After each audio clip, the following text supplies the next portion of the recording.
All right, welcome back, everyone. I have Stan from New Orleans Living, and I connected with him through Sierra Smith and one of her think tanks. And so, welcome, Stan. Oh, thank you for having me. Yeah, so why don't you kind of give me a little backstory, give my audience a little backstory about yourself and what you're working on and how you and Sierra connected? Okay, sure. I started off right out of college. I graduated. The very day I graduated, I signed an offer sheet with an oil and gas service company. Started working with them. It was a pretty comfortable career. I mean, they compensated me pretty well, allowed me to have a pretty decent standard of living.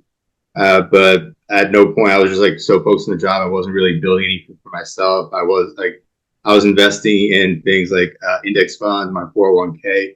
So I was planning towards retirement, but it was more of a passive, and there was nothing for me on the side that I was building.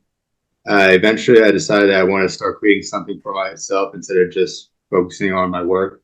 So I started purchasing properties. First I did a lot of research. I have an entire bookcase full of real estate books, investment books over there. So the more I read about it, the more educated I saw, the more I decided, hey, real estate seems like a pretty good revenue stream and a pretty good investment option to go for. So I began purchasing investment properties. First, it was around Lafayette, Louisiana, where I lived at the time.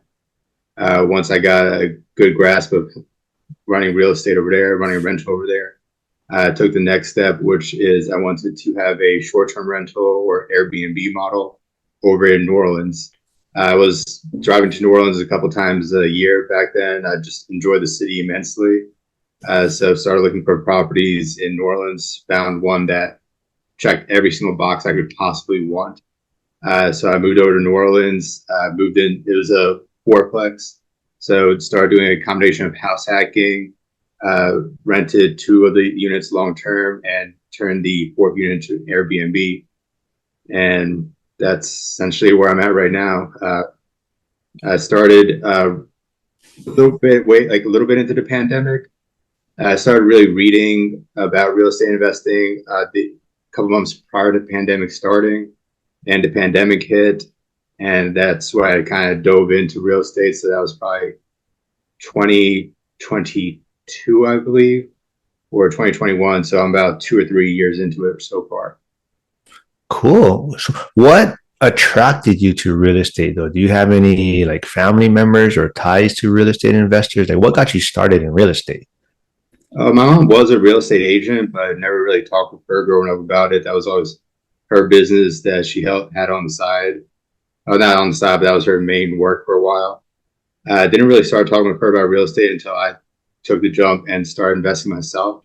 But as far as what got me into it, I just started reading books, decided, hey, this is actually very interesting. Kept reading more, and then eventually I just decided to give it a try. Bought my first property. About 3 days after we closed on the property, we had a tenant moved in, and then we started seeing those distribution checks coming in. So it's like, oh, okay, this is actually very manageable. This is something we can do and something that we can really build up. Right now, it's me and my wife working on it together. She does the day-to-day management, and she does an excellent job of doing day-to-day management. And I have the long-term financial planning. So I'm the one that looks at the property, does an analysis, decides, like figures out what the expected cash flow of the property is going to be, and then deciding whether or not that cash flow is going to be enough to meet our needs.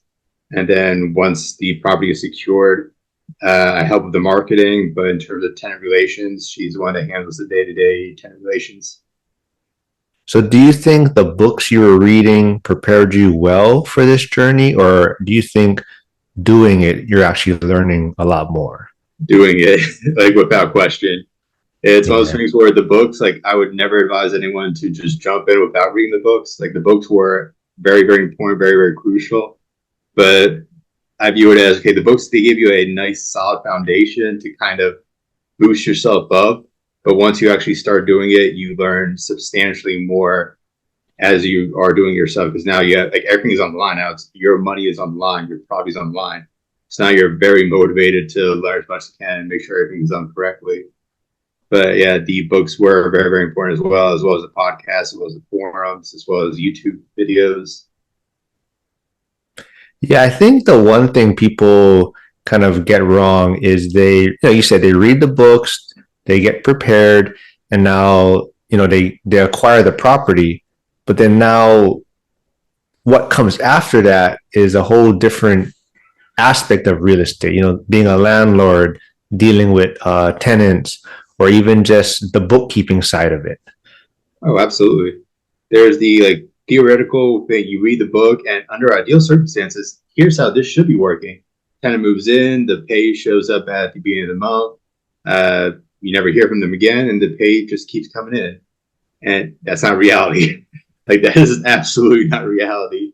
Like sometimes the tenant forgets, you have to remind them. Sometimes stuff breaks, you have to be able to be prepared to fix it because it's your responsibility to fix it. Sometimes it's minor, sometimes it's major. So there's still a lot of networking that goes into it once you acquire the property. So it's not even a case of simply knowing one real estate agent and that's your entire network. No, you have to have a much bigger network. It's you have to know general contractors, you have to know property managers, you have to know title attorneys because you never know who you're going to need to call. So a big part of networking is building that solid foundation of people you can call just in case later on down the road. You never know when you're going to need a attorney. So you want to build those contacts way before you need them proactively. Yeah, I think that's the one thing that I like to tell people too. It's a lot of it is networking and building your Rolodex and just connecting with other individuals. And like you said, everyone else has made mistakes and we kind of learn from each other and we help each other along. And it sounds like you have this great network that you're building also around you. So like what are you working on? Because I know you're building a lot of things right now. Right now, the main thing I'm concerned about is since I do have that full-time job on the side and the real estate, the main other project I'm focusing on right now is getting my MBA. So I've got a MBA with focus in entrepreneurship. I'm actually one semester away from completing that, so my expected graduation will be the very beginning of May. Once I complete the MBA, the next step is I want to get a mortgage broker license so I can start entering the financial consultation and financial lending industry and begin building that up on the side as well. That way, one thing I really want to do is not only teach people how to put themselves in position in order to acquire their first property, but also find the financing for them to acquire that property and explain why certain financing may or may not be a good idea for their specific circumstances. I love that. Yeah, that sounds like kind of what I'm trying to do too is help people get started and just kind of help them along the path and, figuring out what's the best way to enter. And that's the one thing I think people don't realize is there's many ways to do it in real estate, and you're doing Absolutely. multiple things, right? So you're also doing short-term rentals, correct? Yeah, Yeah. just one short-term rental for a time being. And how Uh, has that been? Has that been would you say that is easier than long-term rentals or how's that been for you? it's different than long-term rentals. So, okay, there's plus and minuses to each one of them. If I'm judging it purely based on revenue, then short-term rentals is going to provide you a higher revenue potential, but is going to be more work in some aspects of it. For example, you have to worry about getting the unit turned almost every night when after you have a guest. So it's a lot more hands-on requirements. You don't have a cleaner on standby. So other aspects that make it more difficult is there's a lot more marketing that goes into it. So when you have a long-term rental, you get the tenant, you place them in there, and that's essentially all you have. You just sorry, that's my dog. No? Give me 1 second. I'm gonna Yeah. yeah, too much. Ah, half my cats are a pain too. Sorry about that. So No, like I was no. saying, That's what uh, happens when we do it live. of course.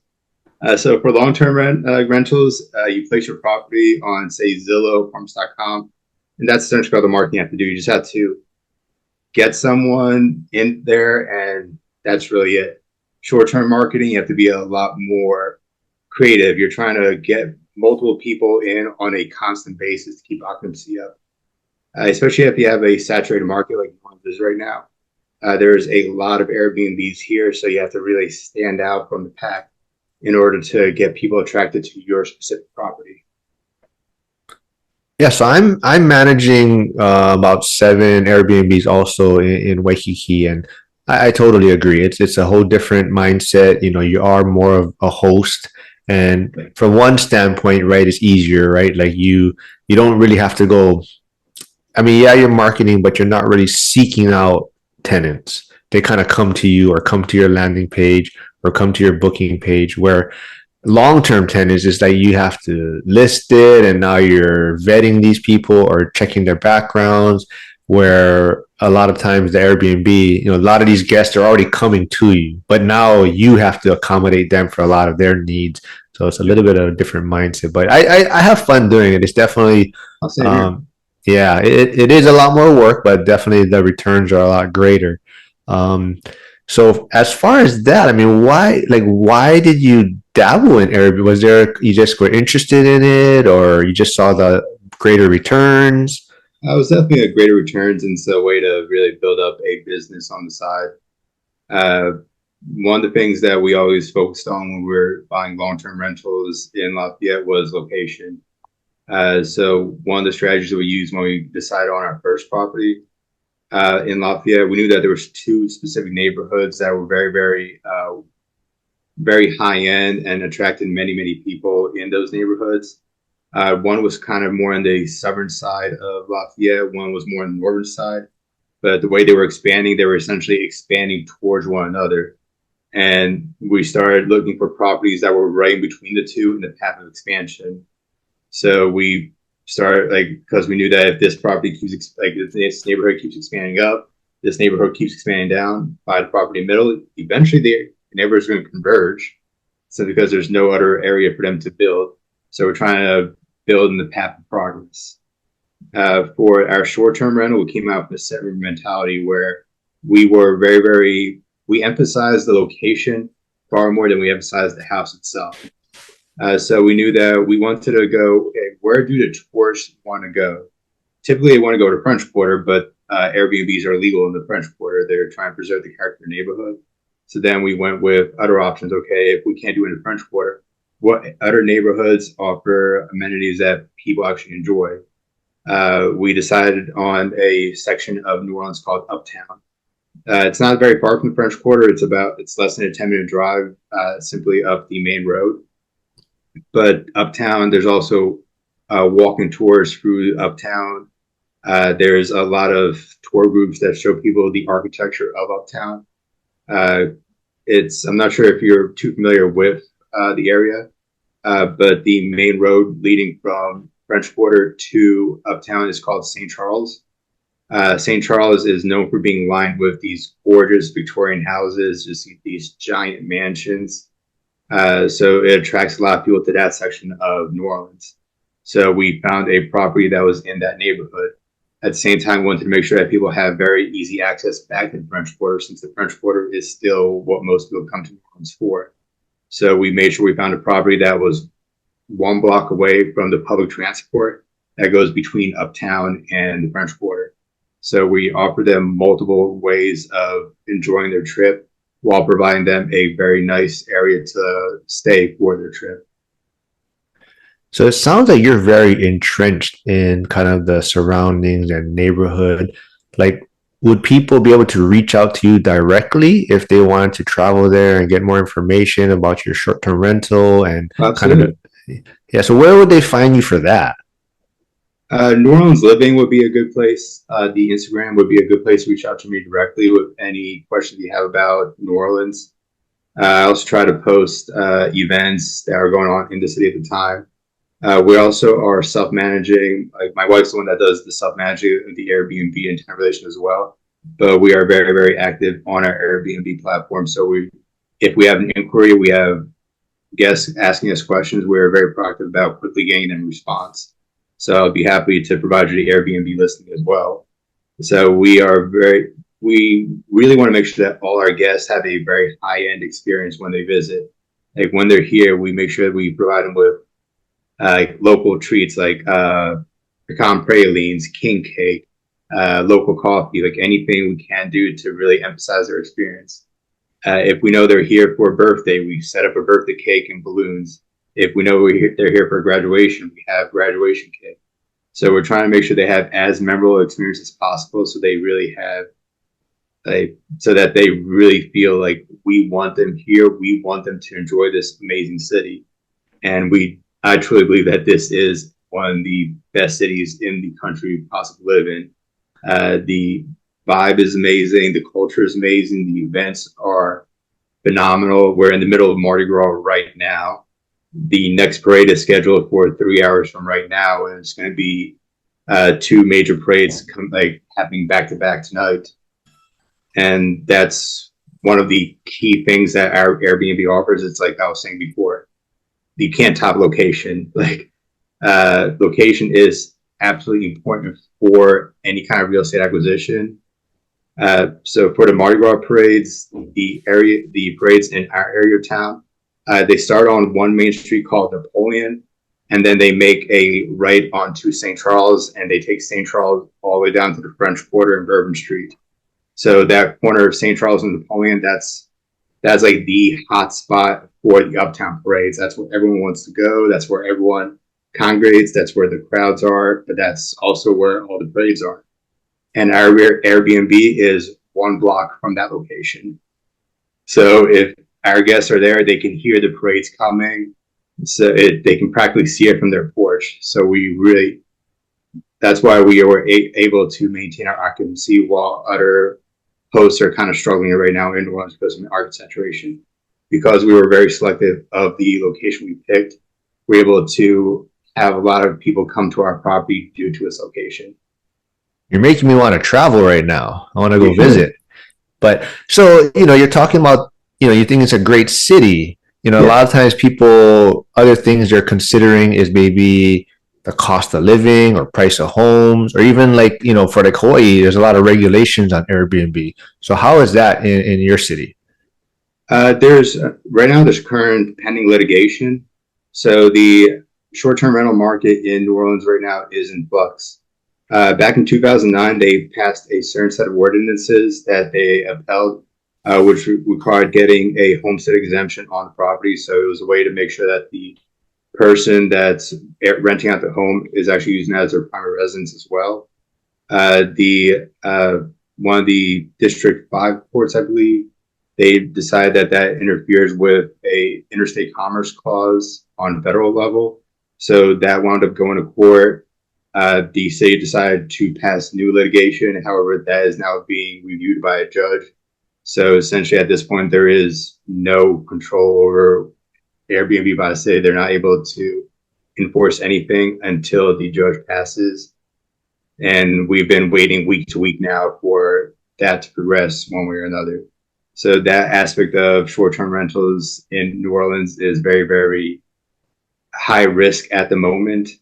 But we didn't know that it was going to come to this part, but we knew that there was definitely a political backlash of Airbnbs in New Orleans. So one of the things that we did make sure is the property we bought, we did a financial assessment on it to make sure that it can meet our needs as a long-term rental. So if we are forced to pivot and switch to a long-term rental, we are still in good financial shape with this property.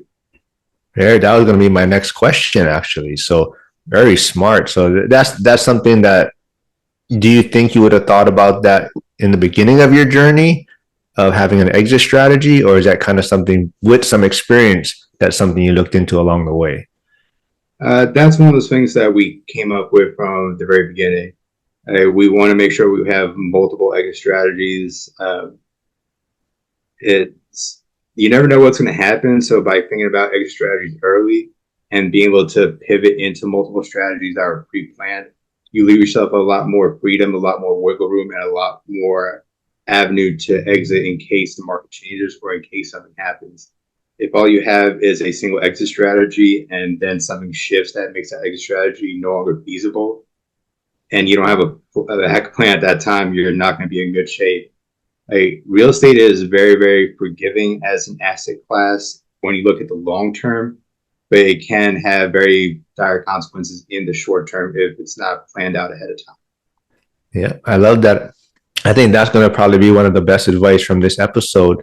And some other people that I do follow on social media, that's kind of one of their biggest points too, is, the number one thing is don't lose the asset, right? So, acquiring the Exactly. asset, but then the number one thing is making sure that you're able to keep the asset and having exit strategies and planning for whatever else might happen, especially Airbnb. I mean, you're seeing it everywhere, right? It is getting a lot of Airbnb backlash. bust. Yeah, well, yeah, just every city, there's regulations going in place, so it is getting a lot more difficult.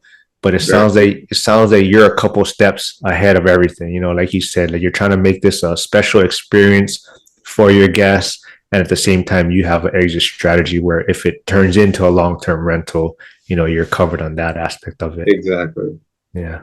So, as far as, getting into real estate, I mean, what is the long-term vision? Are you looking at this as a way to, retire early, I guess, or is it Well, more? absolutely. One of the big passions I have is travel. So, what my ideal goal would be is to create a revenue stream where I'm able to provide people with a quality place to live.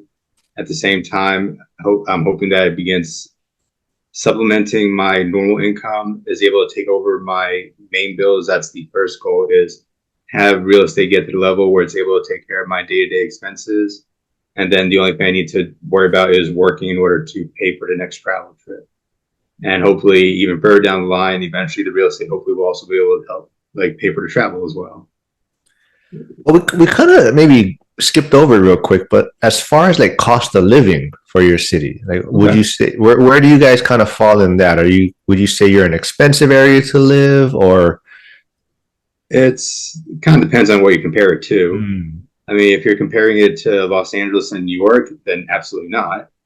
Uh, I'd say it's probably around the medium, maybe lower medium. There's definitely select pockets of the city that could be fairly expensive. But overall, compared to, say, nearby markets in Atlanta and Houston, I think New Orleans is a little bit more affordable, but comparable to those major markets. Cool. And as far as like you said, travel, that's kind of the long term vision. So now for your Airbnb, are you looking to kind of figure out a way to self manage it while you're traveling, or you're going to have systems in place to kind of handle it for you? By the time we're ready to take that step, most likely the Airbnb is going to get converted into a long-term rental anyway. That way, a long-term rental is far less. It still requires work. So, like I always tell people, real estate is never a passive investment. No matter what, there is going to be some work required. But there's definitely ways that you can set it up so it is able to be managed at least somewhat on its own, such as putting a property manager in place. So that's going to be the long-term strategy, is eventually have a property manager for the property and have everything on a long-term basis. That's going to be a more passive, not exactly passive, but more passive. Totally agree. It is definitely not as passive as many people like to promote on social media. Nope, Yeah, not I at mean, all. it is work, and like you say, it is forgiving though in the long run, and that's why, you have to figure out how to make sure you don't lose the asset, and then in the Exactly. long run, it kind of plays itself out, and but that's the hardest part. I think definitely is those first few years, 5 years, and getting over that hump. But as far as for you now, I guess things have maybe stabilized itself. The Airbnb is doing well. I mean, what is the next step for you? The next step, aside from getting into mortgage lending, is I'm hoping to make the jump into commercial real estate. So the cutoff for commercial real estate from residential is 4 units. So 4 units and below, you're considered residential. So buying a fourplex is no different from buying a single family home. But once you cross over into 5 units and above, you're now dealing with commercial real estate, that means you're dealing with whole different lenders at a bank. They assess the property in a whole different way. The price of the property is very different. The way they price the property is very different.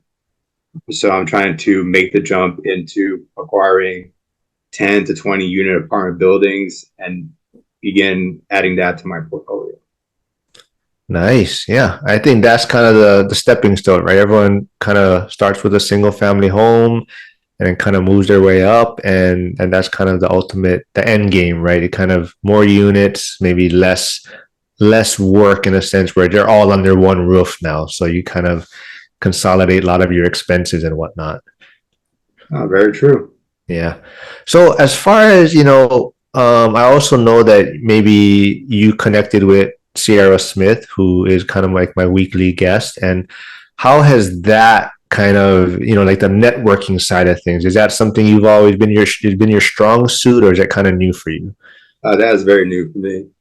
Uh, for like on my primary job in the oil field, for the most part, there was like there was definitely communication part on a day-to-day basis, but for the most part, I went out to the rigs. I did my work in front of a computer. I made the calls I needed to, but there was never too much networking opportunity or networking requirement.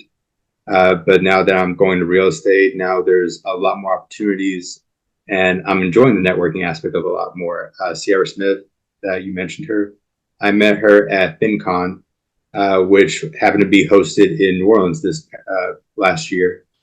So that was my very first time attending that conference. I knew nothing about it, but I decided, hey, it's in my city. I'm free, so I wanted to give it a shot, see how I liked it. Like went in with no expectations, but I started meeting people on a daily basis, making great connections, getting learning opportunities, meeting people from all around the world. Which that part I was amazed by. I didn't think it was that like I said, I knew nothing about FinCon. I did not realize it was a big conference. I assumed there would be people from Louisiana and surrounding states. But I show up and hey, I'm meeting people from the Philippines who came over specifically for FinCon. So that was just amazing getting to learn from them, talking to other people from other countries about what is real estate like over there, what aspects, like how is their real estate different from us, meeting different people who own Airbnbs and what like learning, hey, what are their marketing strategies? How do they stand out? Meeting other people who have been in real estate longer than I have, and same thing, learning what they've done to get to that point. Other networking opportunities I've had since I entered into real estate was I joined the like mentioned earlier the Real Estate Investor Association. We have a local New Orleans chapter. Meanwhile, that's a national organization. So I've become a member, an active member of that association, and got to meet a lot of people that way. At the same time, I believe last September, the National Real Estate Investors Association, they hosted a cruise from Seattle to Alaska. And I was lucky enough to be one of the members that was invited to that cruise, so I was able to attend. So it was a 8-day cruise going from various ports of call in Alaska. And in between the ports of call, we had workshops, we had conferences, we had seminars regarding various aspects of real estate. And the entire time I'm meeting these people who I've been doing it for 3 years, they've been doing it for 3 decades. So I'm learning a lot from them, like a lot of connections, a lot of how-to guides, a lot of, hey, try this, hey, here's this market. And I was just having a blast learning, meeting interesting people. So it was definitely very, very informative, very, very inspiring. And at the same time, I was amazed by them asking me for advice as well, because I guess I was doing well enough that people wanted to know how I accomplished what I did as well. Yeah, that's the one thing that really opened my eyes in this journey, is that the community is such a great community. I mean, that's, I can't speak for other, maybe stocks and crypto and whatnot, but for real estate, I mean, most of the people that you meet, everyone is willing to help or tell you their story, and they want to hear your story. And it's just been a great community. But I am going to hold you accountable, because we kind of touched on it off camera a little bit. But you did mention something about like a podcast or whatnot. So I want you to maybe touch on that, and if you are starting one, or what's in the process for that. So it's one of the mentalities I have is I see what real estate has done for me. I've seen the advantages it's given me. I see the kind of future I'm able to build for by using real estate. I can definitely see where I'll be at in 20 years and the advantage I'll have in 20 years because of what I'm doing right now. So now I'm trying to get that message out to more people and teach them, hey, there's another way to make money. Like a lot of people, they have a very employee based mindset where they really can't get past. I go to work X amount of hours, and for each hour I work, I get X amount of pay. But then they don't realize, hey, there's other ways to make money. You can, yes, you can trade your time for money. You can also trade your knowledge and value for money. You can trade your money for additional money. And once you're at the point where you're able to trade value and money for additional money, you free up your time so much more. So you are at the point where you get to enjoy life. And life is very short. I want to personally make sure I'm enjoying life as much as I can. So I want to teach other people how to enjoy, give themselves the time to enjoy their life as well. So one of the things I'm doing in order to accomplish that is, once again, going back to that, we run the Real Estate Investors Association. The president of that association, I'm working directly with him right now. And we're creating an online platform, a community-based platform where we're going to begin posting videos on real estate. We're going to have various write-ups of articles, just make a lot of content that is teaching people, the main things I want to accomplish are teaching people, how to get into real estate at all and how to use it to your advantage. And there's many, like you said before, there's many ways to get into real estate. So we want to make sure that we're teaching people different avenues to enter real estate. You can do what I did and be a buy and holder. You can be a flipper. You can be a general contractor. You can be a real estate agent. You can be a lender. There's so many ways that people can enter this space. So I want to teach people all of these possibilities. So I'm probably going to start using the video content I make. We're going to put it onto that specific website. And I'm also probably going to share the same videos to Instagram or to YouTube. So it's going to be a multi-platform plan that we have. I love it. I know the perfect person can help you with that too. I think you already know her, but I think Sarah can help you out a lot in that. Absolutely. She's helping a lot of other individuals get off the ground. And yeah, I'm glad that she does the weekly chats with me. I always call her the star of my channel. So I hate if someone tries to steal her away, but I'm glad she does it. And I think she's definitely going to be able to help you. But yeah, I think it's great that you want to start, a podcast or more social media content, because I'm having a lot of fun doing it. And it's just great connecting with a lot of different investors like yourself and who have great stories to tell. But the one thing I totally agree on is, like you're saying, this just, you got to think a little bit differently, see that there's other opportunities out there. And, you could still love your job or whatever career you have, but this just allows you more freedom and opportunities to do other things that you may enjoy. And I think that's the number one thing is just got to get started and be around people that are doing it. I agree. I think surrounding yourself with the correct people is a huge part of it. You want to surround yourself with people who are also ambitious, who also have goals, who also create all these habits. From my personal experience, out of everyone I've met that has accomplished a lot in real estate, they didn't do so by accident. They didn't wake up one morning and stumble into a multi-million-dollar real estate portfolio. It took them years of habits, years of constant learning, years of networking to build that up. But you need to have those constant habits. You need to make those constant choices to be able to accomplish that. And by surrounding yourself with people who also want to accomplish the same for yourselves, you're building off one another. You're gaining one another's habits. You're learning the choices that everyone else is making and incorporating down to your own daily choices. And it's a lot easier to accomplish big things if you have people around you that also want the same things for themselves.